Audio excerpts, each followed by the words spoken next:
We're starting a new series today called Living with Margin. I hope you pencil in or write with pen, in fact, to be here every single week through this series because I believe you will be blessed as you walk through the series, and invite your friends to be a part of this because we all struggle with something in common. We all struggle with lives that are overloaded. I mean, have you ever been in that place where you just feel, I'm overloaded, I'm just bogged down, I can't get it all done, there's no way I can catch up with everything I need to do. And many of us just feel like we're chronically rushed, chronically late, chronically exhausted, and we're just overwhelmed with our activities, our choices, our work, our debt, you name it. We're just overwhelmed with life, and we're just beat up from it all. And we're constantly finding strains on our lives, our health, and our relationships. And through this series, we're going to explore that God did not design you for that life. God designed you for a life fulfilled. Jesus said, I have life and life to the fullness, but we need to follow him to experience that. And he gave us some great principles in the Bible where we can apply to our lives to experience margin and health the way that God desired us to have it. Health, fulfillment, and purpose. And there's a great book I'm going to encourage you to read, and we're not following along that book through this series. I pulled some things from that book, but it's a great complement to what we're talking about. And that book's called The Ruthless Elimination of Hurry by John Mark Comer. I encourage everyone to get a copy of that book and read through it as we go through this series, because I think that with this message will really help give you some insight on the things you can do to have a life with margin. Because as John Mark Comer mentioned in his book, the great enemy to spiritual life is hurry. It's hurry.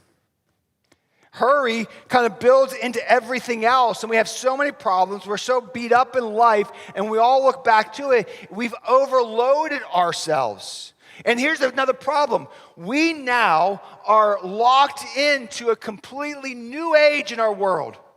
The digital age started several years ago, and it's transformed everything. We are on the foundation of a new age that they'll be talking about in the history books years down the road. But while the digital precedence has provided so many great things, there's a lot of challenges that we cannot overlook. A lot of difficulties that the digital age has brought into our lives. And the biggest challenge, the biggest difficulty, the biggest problem that the digital age has presented to us, that we all at some level are a part of it, are brought into it, and that is our time always needs to be filled with something. It's like there can never be an empty space. You know, it's like, boy, what's going on? I don't know what to do. I got to get my screen. Let's go. I got to need something, right? And that's what we do. My friends, the younger generation, I'm speaking to you right now, you have no idea what boredom is. Boredom is getting in the back seat of your parents' car and driving state to state to state, and all you have to do is stare out the window and wonder how much longer till we get there. That's boredom. Our society does not know boredom like that anymore because we never allow ourselves to even get close to that point. As soon as we experience something, it's like, what am I going to do? What am I going to do? Phone, right? We don't know boredom, and the problem is we've created ourselves and our lives around that every moment needs to be filled with something, and it's destroying us. It's destroying us emotionally, spiritually, and everything else. And the need to always fill your space with something has developed an epidemic of hurry. You're always going, you're always racing, you're always running, you always have something you feel need to go to. It's this constant state of hurry. And one thing in the ruthless elimination of hurry that John Mark Comer highlights that I wanted to kind of bring in front of you today are the reality of what he calls as hurry sickness. And I fear that every one of us at some level in our lives are dealing with hurry sickness that many of us don't even realize we're dealing with. Here are some symptoms. Listen to these. Here's some symptoms of hurry sickness. It's irritability. You find yourself getting mad and frustrated just way too easy. It's like, boom, you're just kind of a short fuse and boom, it sets you off. Or you're hypersensitive. One small comment and your feelings are hurt. One minor situation becomes a major emotional outburst of just, you're just overwhelmed. And you're always just walking through life grumpy. Or you're restless. You just can't find rest. There's no downtime. You don't even know how to relax anymore. Your mind is always going, always racing. Or you're become a workaholic. Or nonstop activity is the name of the game for your life. You just don't know when to stop. Or you've just developed what they call emotional numbness. You just don't feel pain anymore. When people come to you hurting, you can't even understand their pain because you can't acknowledge or understand the capacity for their pain. Your priorities are out of order. You feel disconnected with your identity and your calling. You're walking around saying, why do I exist? What's my purpose? Where do I belong? Where do I fit in? What's important? And you live a life that's more reactive than proactive. You're just reacting to whatever happens to each day rather than being proactive. Like, I am prepared for what this day's about to bring. You have a lack of care for your body. You don't have time for the basics like proper sleep, exercise, eating healthy, and all those important healthy habits to take care of your physical self. You find yourself getting caught up in escapist behaviors. You're just tired and you're running and you're just constantly, instead of dealing with the situation, you're running to your distractions, whether it's your devices or other things that it may be. You're slipping out of spiritual disciplines. You forgot the reality of how you need to take care of your soul, that your soul is the engine to your whole life. And so you're not taking care of it anymore and you're missing your quiet time. You're not having your Sabbath. You're not praying. You're not reading the Bible. You're not spending time in biblical community, which leads to another symptom, and that's isolation, and you just feel generally disconnected from God and other people and everything else altogether. And my question for you, does anything I just said identify you? Is there anything on that list where you say, that's me? Or maybe some of you are like, Bill, I could have said like 5, 6, or 7 of those were me. There's a lot that are me. Hear me clearly. If just one of these would identify any aspect of your life, you are probably suffering from hurry sickness. And if you're not careful, your life is going to get so out of control, it's going to destroy your soul, your relationships, and everything around you. It's a slow erosion. One of the devil's greatest tactics is to make you busy, to make your life in a hurry, that you never have time for soul care or what God has for you. We've overloaded our lives. We're chasing all these different things, and we've compounded our life so much that we just feel out of control. And like Job in the Old Testament was a man who had everything and then everything stripped away from him. And there was a moment in his life, Job chapter 3, when he said, I have no peace, no quietness, I have no rest, but only turmoil.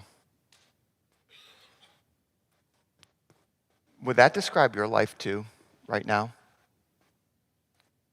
That your life is just a place of constantly running and chasing and running and chasing, and you feel like there's just no peace. There's no quiet time. There's no rest. My mind's always going. It's just kind of brokenness and turmoil. You see, my friends, our life is in this constant pace of hurry. We run through life like 100 miles an hour, and we're destroying ourselves in so many ways. It's kind of like if you're driving a car and you're going down the parkway and you just slam down the pedal to the floor and you're gunning it and you're going over 100 miles an hour. And it's like, this is amazing. Don't do that. Don't say Bill said to do that, okay? But this is amazing. You're running down the parkway going 100 miles an hour. Guess what? You can only do that so long running the car at maximum RPM before you start destroying the engine. Because the engine was never built to go full force always. And the problem is, we forgot the reality. Your soul is the engine of your life.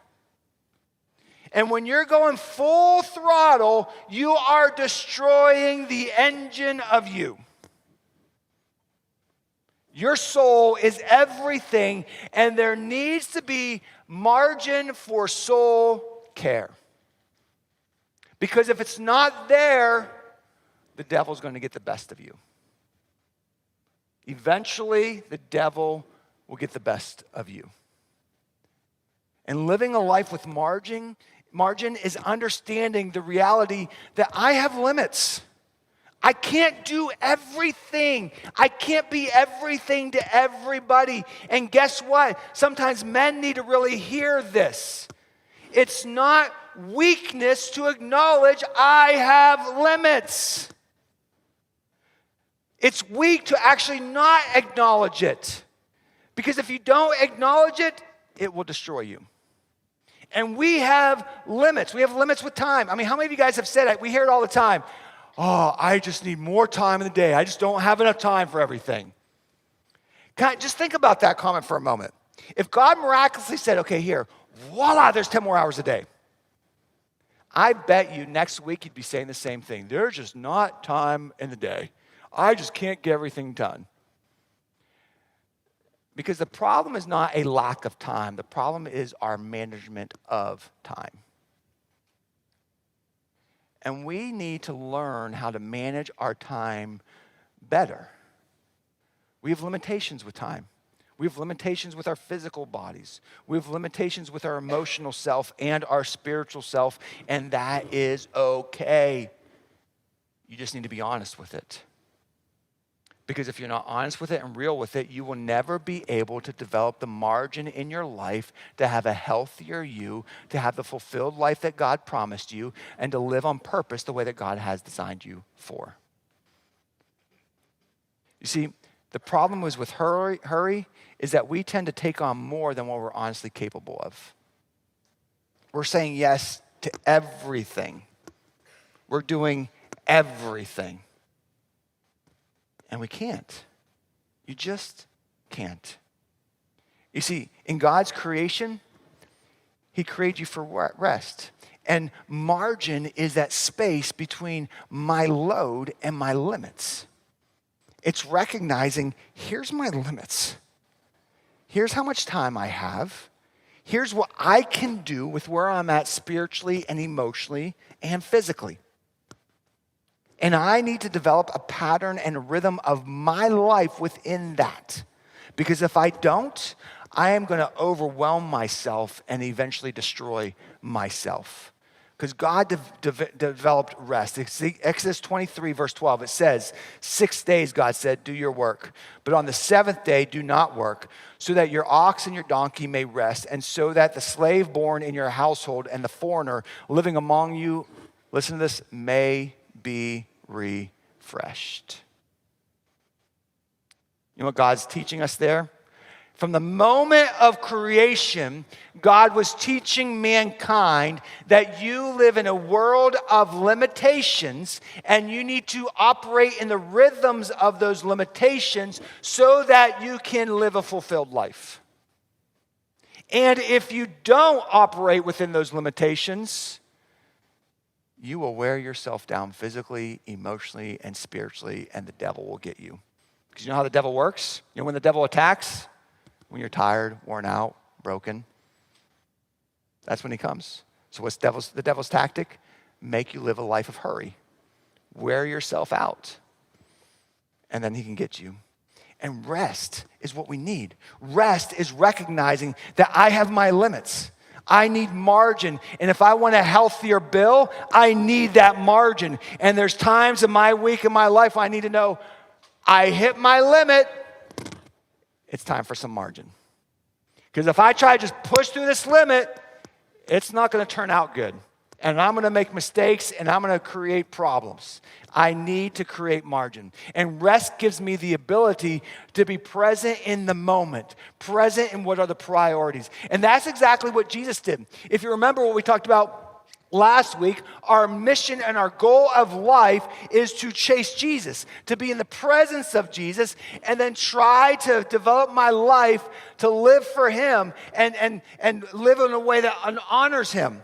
And Jesus provided, if we just examine the biography of Jesus' life that's found in the Gospels, Matthew, Mark, Luke, and John, there we learn, hey, there's some great principles that I can apply to my life to live the life that he called me to live.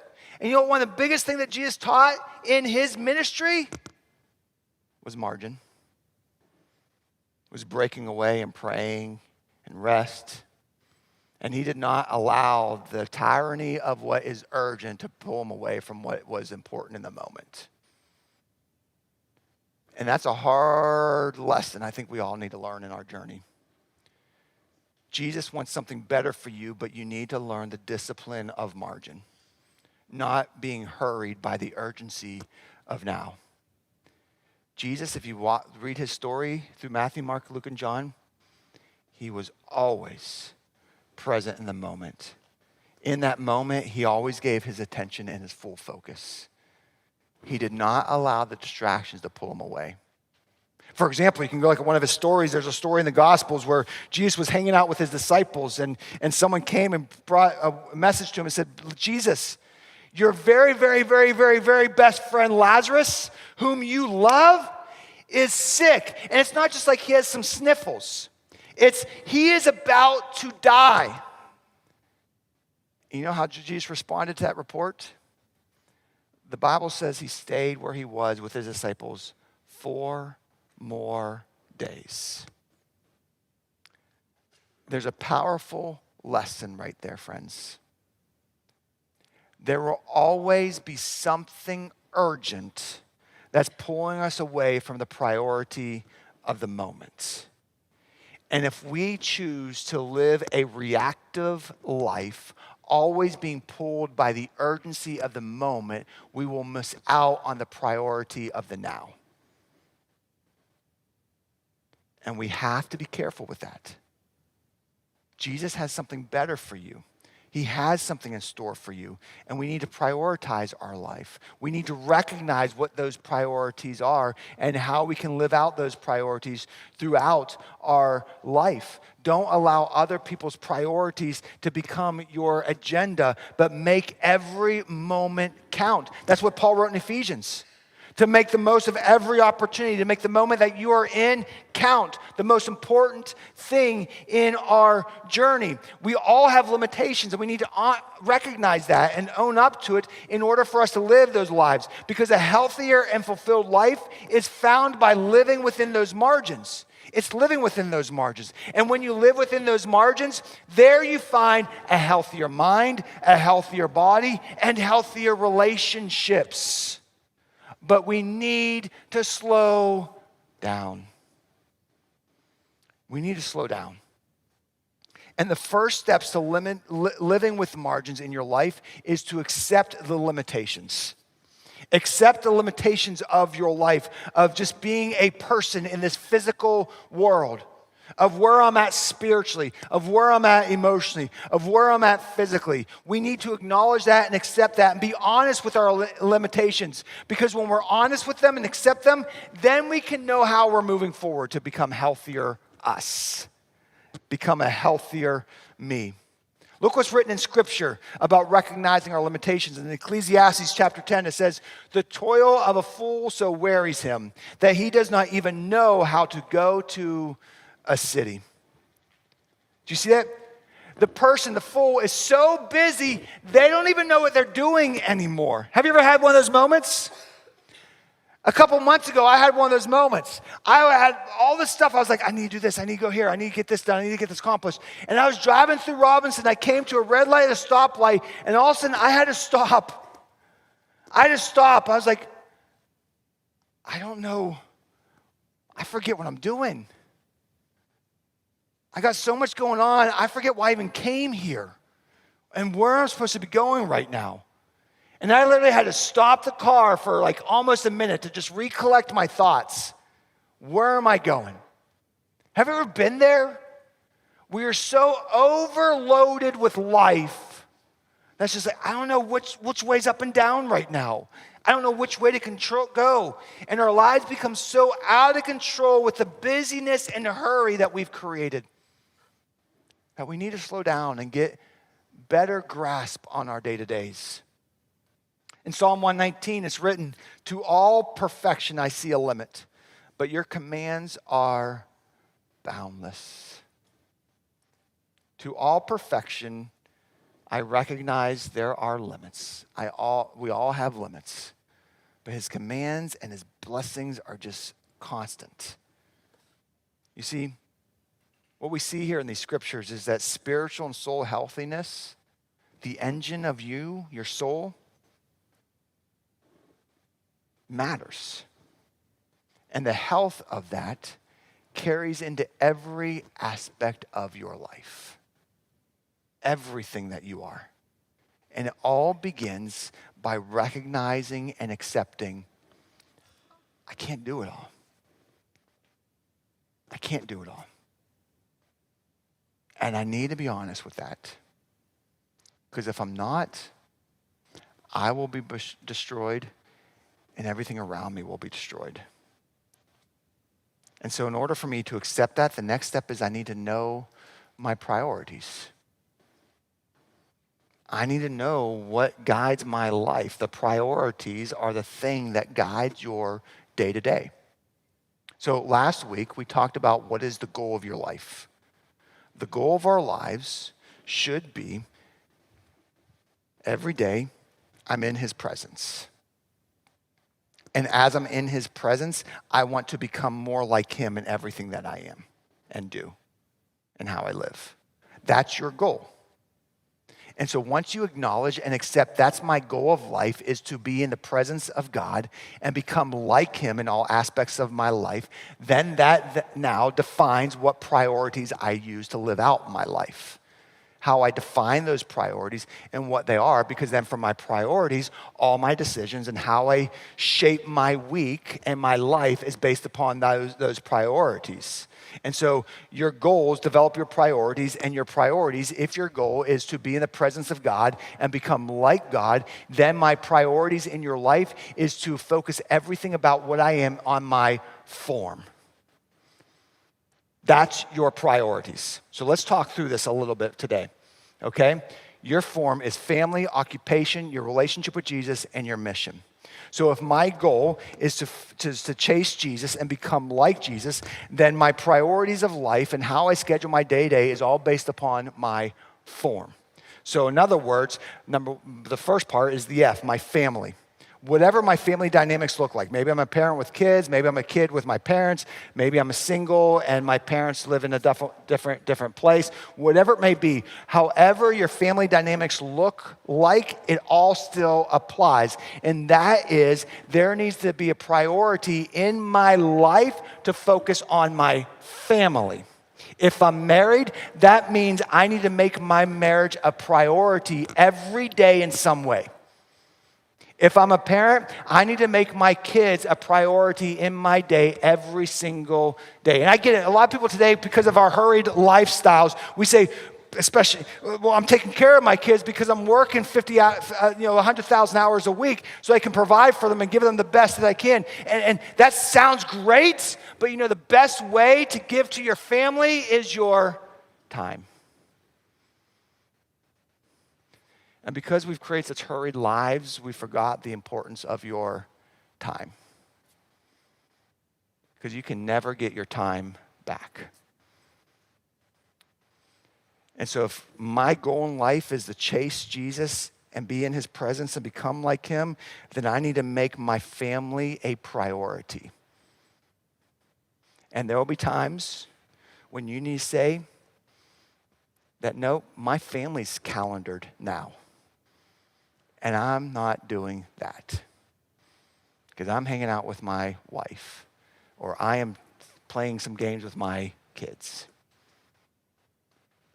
And the next one is the occupation. If my goal is to pursue God and become like God, become like Jesus in all aspects, that means that just like when I go home and I'm with my family and there's nothing that gets in the way, I don't care what happens. My time's right now with my family, and I cannot allow other distractions to get in the way and pull me from that. The same is true when I go to work. When I go to work, I made a commitment that I'm going to give my best to do this job. And so when I go to work, I am going to serve Jesus in this way, that I am the best employee that they've ever seen. I give my best in all aspects. I prove to be reliable and trustworthy. Because I realize that when I go to work, I'm not going to work to serve this company or this corporation. When I go to work, I'm serving my King. And I am representing him. I'm not going to allow when I go to work to whatever dynamics may be there to destroy my integrity of being his representation. But within that dynamic, I want to be his light. And so when I go to work, I want to give my best and be the best employee and not be someone who creates problems at work and someone who can be trusted and reliable. So when they say, hey, Bill, that employee, I may not agree with everything about Bill, but he's different. I can trust them. I can rely on them. They'll always give their best. So that's me in my workplace. And then my relationship with Jesus. I am making it my focus every single day that I am in the presence of God. And I think it's important before you even get out to the day that you be in the presence of God. Whether it's 5 minutes or 50 minutes, spend some time with Jesus in prayer, in his word. And God, how can I become more like you today? In everything I'm about to go through today, how can I become more like you? Which then leads to the end. God created you for him to have a purpose through him. God desires to write his story through you. So in other words, because of him, I have purpose. So I need to schedule my day and my week around family getting prioritized. When I go to work, I'm giving my best to work, and I'm focused there. And when I'm home, I'm at home. And I'm going to give Jesus time each day to be with him. And I'm going to make it time each week to be within biblical community because we need that. And then I'm going to figure out what my mission is, how I can serve the church, how I can serve others, how I can slow down and not pass this person I just walked past who needs someone just to listen to them or just to pray with them or just needs help and support. I'm going to make sure that I make every moment count and live on mission for Jesus, to be his light and to be his hope. And that's your form. And when your goal is to chase Jesus and to become like Jesus, then your priorities is all based upon that. Family, work, relationship with Jesus, and your mission. And guess what? When you prioritize your life with the backbone of your form, God has blessings for you to give you a life that he promised, a life fulfilled. Jesus said, I came to give you life and life more abundantly. And when we live by those principles in our lives, he gives us a life more abundantly, which means I feel better. I feel more at peace. I feel good. My relationships are so much better all around me. We make him the priority of our life.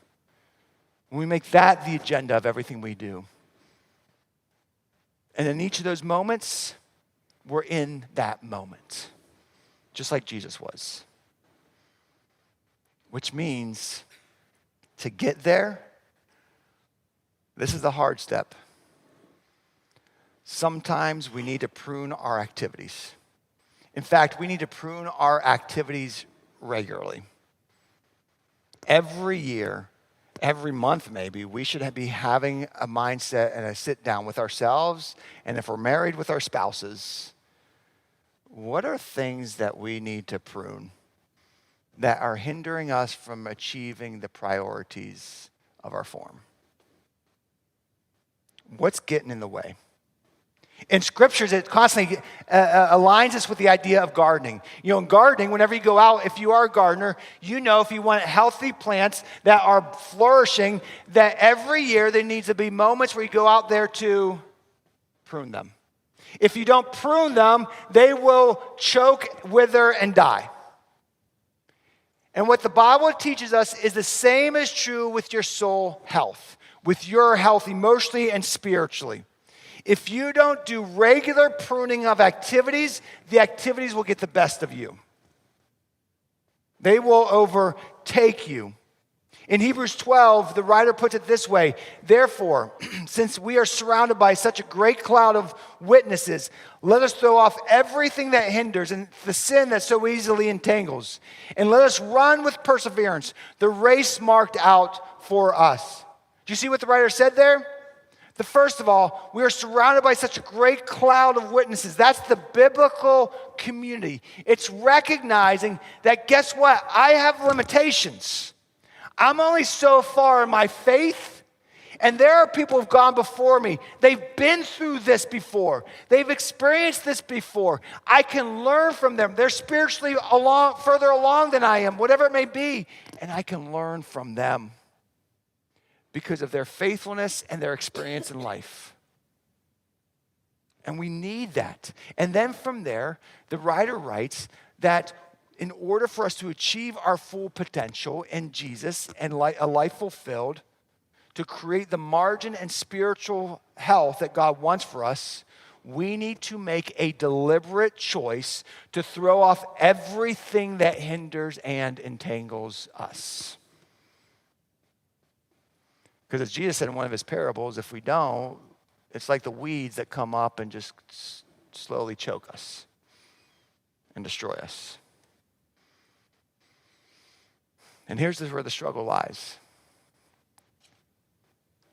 The struggle lies for us to acknowledge our limitations, acknowledge what things are entangling us, and actually pruning it. That takes discipline. You see, we need to be disciplined enough to not allow the things that even may be good to get in the way of what is best. And the best is always focusing on your form as you chase Jesus to try to become like Jesus. Paul put it this way in 1 Corinthians 6. I have the right to do anything, you say, but not everything is beneficial. I have the right to do anything, but I will not be mastered by anything. This, my friends, is the definition of discipline. This is probably the part of the talk that most of us like, let's turn that one off. Let's just enjoy life. But if you want a healthy life, a fulfilled life, a life that's on purpose, discipline's required.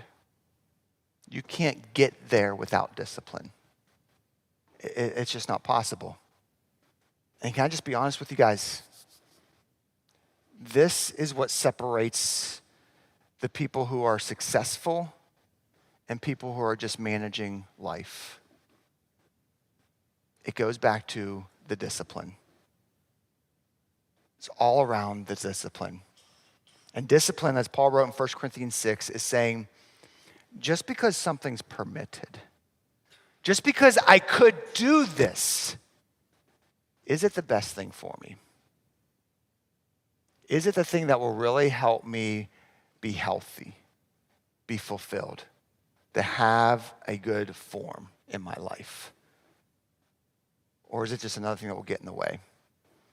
You know, in the Old Testament, Joshua was leading the nation of Israel, and they just crossed the Jordan. And then they were faced with their enemies that seemed to be overtaking them and beating them down. And at this moment, Joshua fell to the ground. And he yelled out to God in desperation. He said, God, why did you bring us here? Why did you allow us to be in this place where we're being defeated, where the enemy is destroying us? Why did you do that? And then God said to Joshua, this is Bill Babcock's translation, get up. What are you doing? Israel has sinned. They have gone against me and violated my commandments. And the ones I told you to keep, they're turning away from. They have stolen, they have lied, and they have made other things their priorities. And he told Joshua, this is why you cannot stand against your enemies. You are not walking with me, therefore I am not walking with you. And you cannot stand against your enemies without me. And then in Joshua 7 verse 13, God said, go, consecrate the people. Tell them, consecrate yourselves in preparation for tomorrow. For this is what the Lord, the God of Israel, says. There are devoted things among you, Israel. You cannot stand against your enemies until you remove them. Translation, God's saying you're living a hurried life and you are chasing other things and rather than chasing me. You have made other things your God other than me. And you are slowly being destroyed because of it. You're devoting your life to this world and the things you are chasing and not devoting to me. How do you expect me to be with you? And I think the same principle applies to us, guys. We may have become so overwhelmed with the symptoms of hurry sickness that we talked a little bit ago about. And the scary thing is, many times our lives, those symptoms are because our lives have become devoted to other things that we are chasing. Other things have become our God other than Him. In all honesty, chasing Jesus and becoming Jesus is not the goal of your life. You have other things that you're chasing, other things that are getting in the way. And because of it, you are so overloaded, so worn down. Relationships are fractured. And we could go on and on of the brokenness.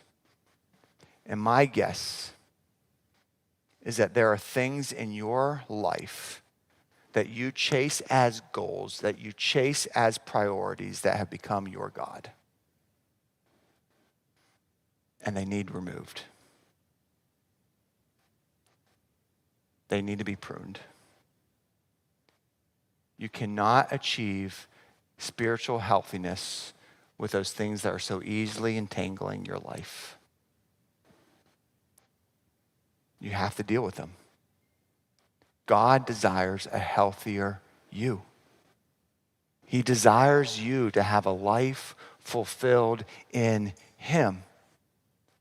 But to achieve that margin, you need to make your goal Jesus and the priorities of your life around your form. That's got to be your focus. That's got to be what drives you every single day. And I promise you, when you make that your priority and prune away all the stuff that's entangling you from achieving that, God has something great for you.